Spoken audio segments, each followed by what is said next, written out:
Hey guys, welcome back to the channel. My name is Daniel from Woodworking with Dash, and today we're going to make a very unusual box. It's a curved box with a wheel to hold the lid upright when it's open. You see? Just something funky, something different than what we normally do. It's made of blackwood with a maple top, and we're going to do some laser work. We're going to do some inlay work. That's a Jarrah inlay hammer with walnut curved stripes. You know, I like working with different sorts of timbers. Look at that, just something very funky. But this is all about the wheel and about the lid. Very funky. Okay, so let's get on with it.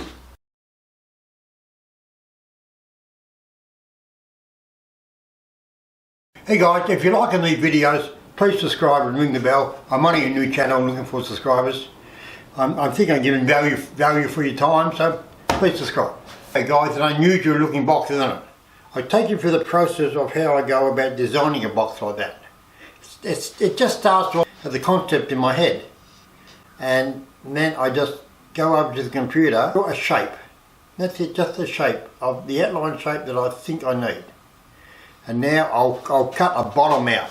I cut the bottom out of Ockham first, and then I built on top of that. And it always seems to work out. We take it from there. This is the shape that I drew up on the computer. Now I just cut that out with the laser on the bottom. I'll just build on top of that.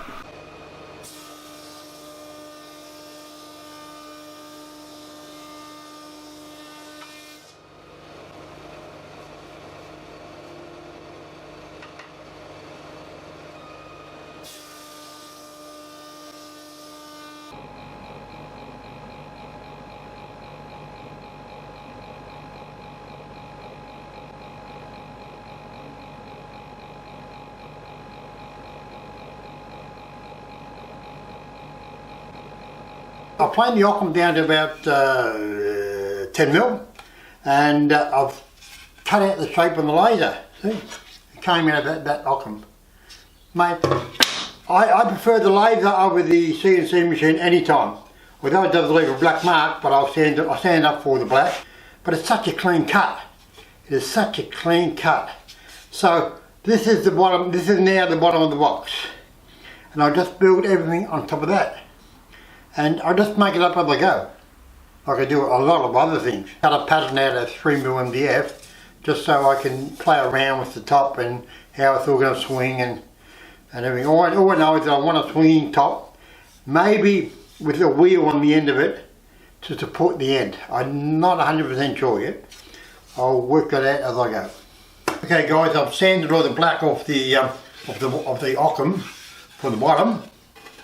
And we're going to do the sides in blackwood. I'm machining a couple of pieces down to 45mm. Now I'll cut the big one down to about 18mm, and that'll be the sides of the box. And this one there, I'll leave it thick so I can cut the curve on this one, and then I'll join it all together. And I'll just glue it all together. That should be right. And then we'll fit the interior out again. So we're just basically getting the basic shape now, right? And then we'll sand up all the outside after everything's dry. We'll take it from there.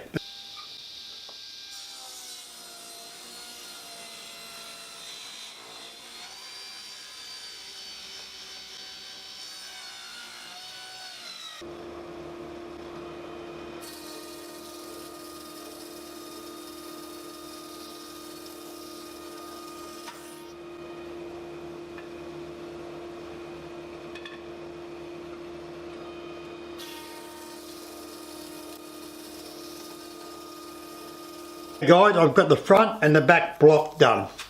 So this block will just sit there. But I've got to drill a hole. I've got to drill a hole in it for the dowel or the round piece so the lid can swivel in that block. And this is the inside of the front block, which I'll just glue on now. And then after these are dry, then I'll cut them out to the shape of the bottom, and I just fit the rails in between. And that's the shape of the inside of the box. I might put a division in there too, somewhere. but we just do one thing at a time. So we'll glue the blocks on now, and then we just let them dry. Put a cramp on this end. Okay.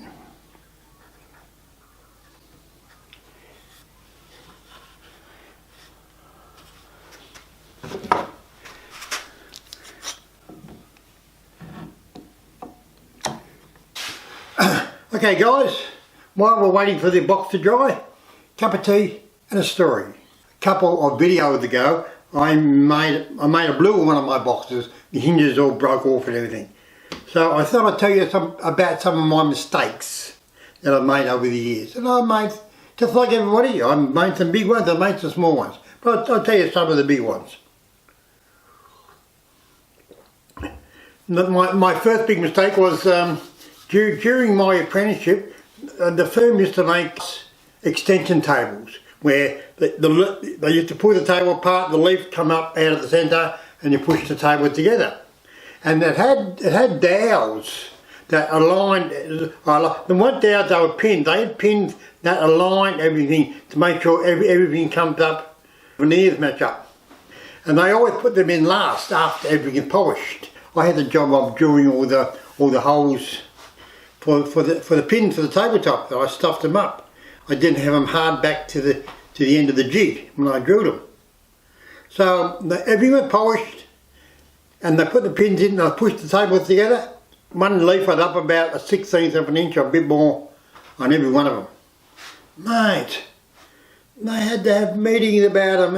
In the end, they scrapped them all. They scrapped the whole 25 tabletops. But they said they patch up job in their tables, I said. Made me feel about this big, by the way. Anyway, I survived that, my apprenticeship, and I didn't do many more big mistakes like that. They're the biggest I've ever done. Another mistake I made when I went out by myself in my own factory. One of the first jobs I had to do was a big laundry. I had to do all the laundry cupboards and the tops and I went in there, I measured all up and I made all the laundry cupboards and I put them in and I finished the job. And the lady of the house came in and goes, "Where'd the washing machine go?" I totally forgot about it. I didn't leave a hole for the washing machine. Damn. Anyway, I can fix it up by taking it all apart and making a hole for the washing machine, so it wasn't that big a deal. But I totally forgot about it.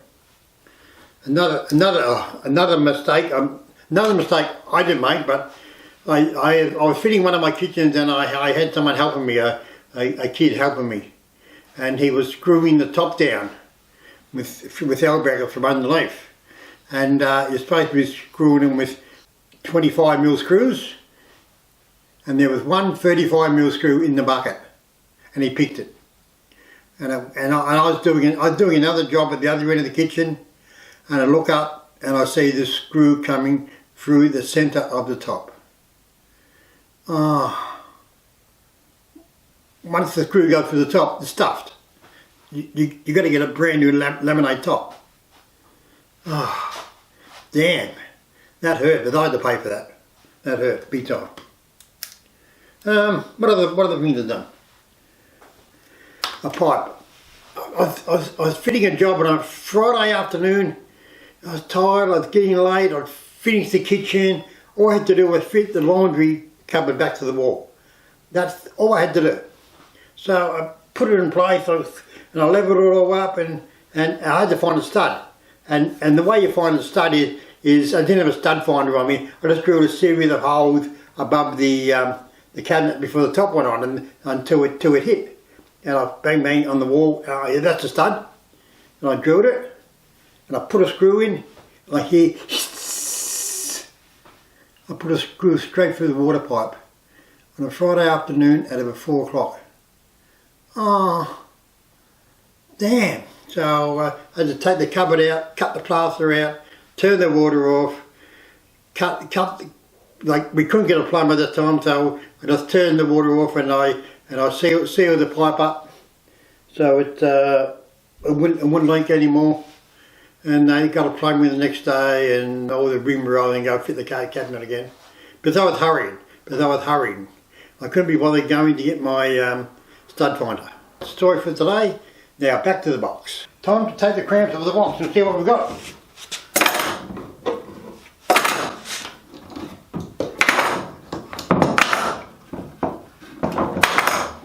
Yeah.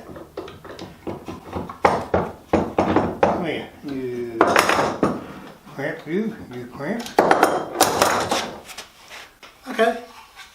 That's the back, and you can see how I could actually use that as a pattern for a router bit.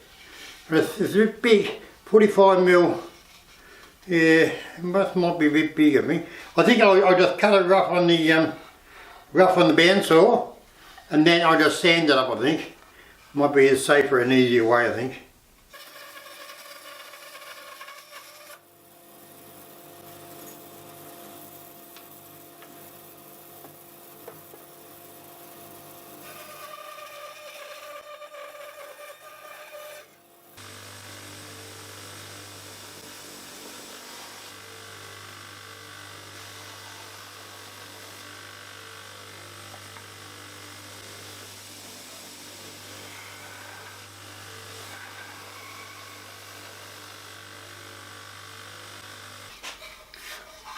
All sanded up. It was a lot safer doing it with the sander rather than with the router. The router, I know with the end grain, I would have chipped it. So just a bit of time on the sander. Still needs the final sand, but yeah, no, it's come up very tactile indeed. Okay, I'll just. I'm thinking. What am I thinking? I'm thinking I might put a little round on the a little bull nose on the inside of this now. I think just for aesthetics. I think just to take the squareness of it. I've rounded over all the box. It's very tactile now. Come up good. And this is the pattern for the top. And I've got a bit of I've got a piece of US maple here which I'll plane up, and that will do at the top. And as you see in the drawing, I'm going to put an inlay in with the laser in the top of it. I think it will just enhance it.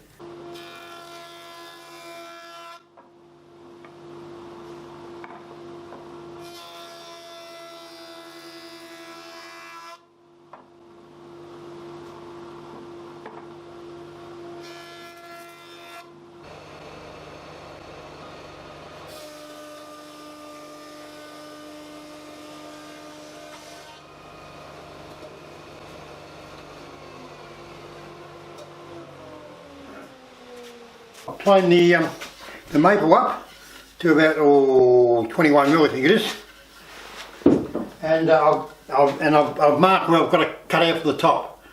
Now I had the pattern that I cut in the laser, and that's just right. So I'll make sure I'll leave the line on the maple. Now another thing you may have noticed, when I use the buzzer, the planer, I rolled my sleeve up.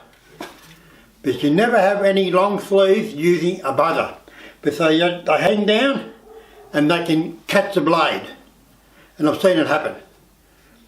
So you always roll your back sleeve up so nothing can catch. Just a tip.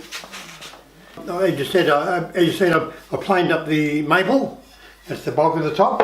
I planed the jarrah up to about 7mm so the laser can cut it.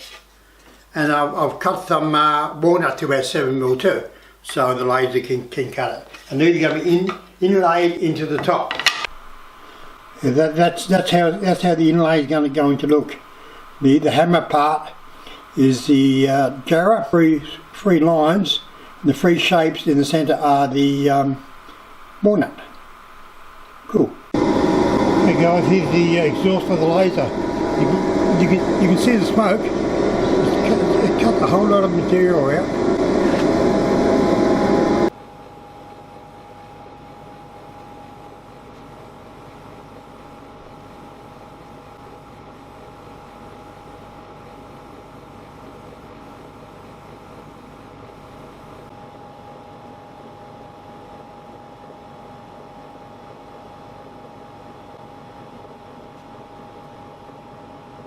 Okay guys, you can see how I rested the shape out of the maple. When it lays the rest, as it goes backwards and forwards, it takes out all the material inside the line. When it cuts and leaves the material inside the line. So this just fit in there. Almost perfect. New day. Time to take the top out of the crabs, and then we'll see what we've got. Then we'll sand it down flat, and then we've got to put it back in the laser to do the walnut inlays. But they go over the top of the jar inlays. So everything's got to be done in order. Anyway, so take it out of the cramps, a lot of cramps, as per normal.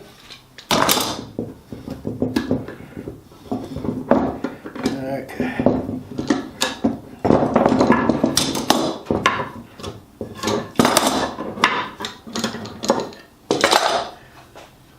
Okay, there we go, our first inlay in.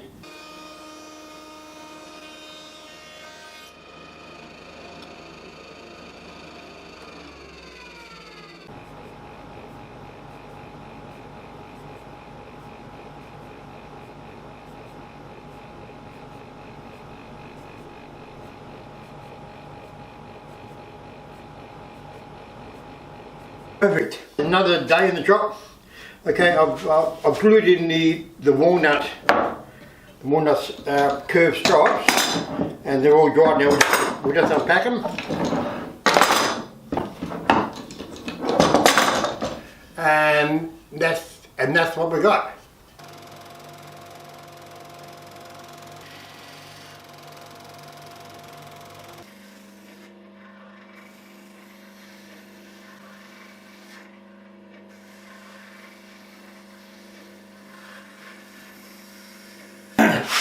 Okay guys, we're getting there now.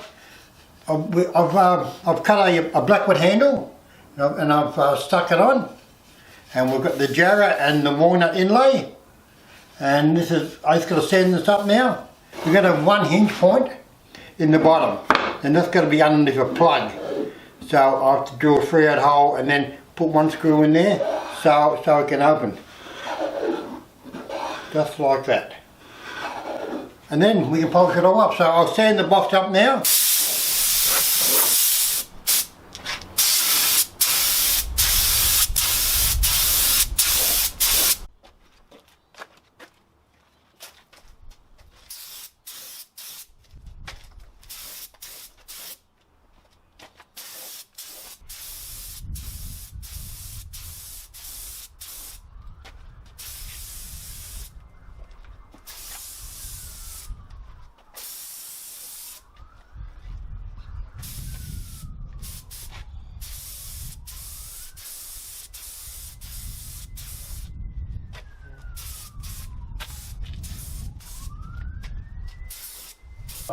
I've polished the box, come up pretty adequate.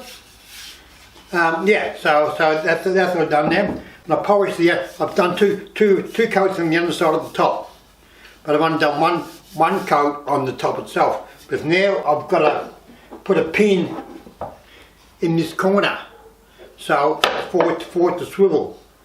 And I'm gonna do a 3/8 hole, and then put a screw in there, and then I'm going to put a plug in there, then I'm going to sand it down, and then I'm going to repolish everything again. Hey guys, finished the box, but there's one problem. Look at this. It falls over.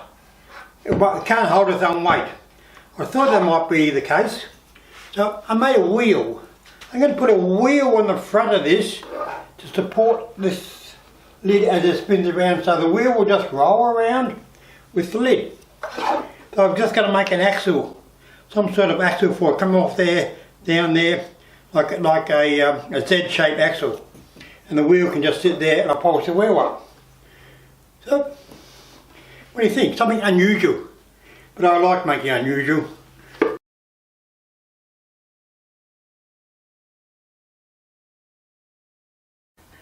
Hey guys, look, all finished. I measured the wheel.